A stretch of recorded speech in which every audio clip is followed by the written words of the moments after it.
abuweke ayang lela kanyal aninyak ayang lela kanyal abuweke ayang lela kanyal kaninyak ayang lela kanyal abuweke ayang lela kanyal aninyak ayang lela kanyal agujera namani namanya agujera namyari namyar gujera namani namanya agujera namyari namyar aye gujera namani namanya agujera namyari namyar tangkanya tu ganyeche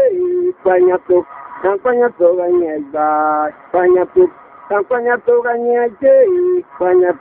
tangkanya tu ganyeche tangkanya tu ganyeche tangkanya tu ganyeche abuweke ayang lela kanyal aninyak ayang lela kanyal abuweke ayang lela kanyal aninyak ayang lela kanyal abuweke ayang lela kanyal aninyak ayang lela kanyal abuweke ayang lela kanyal anachen gopi ayang ache keneti anachen gop jangai anachen gopi ayang ache keneti anachen gop jangai anachen gopi ayang ache keneti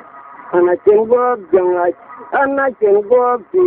tobija ide chwe ye chine kila mundan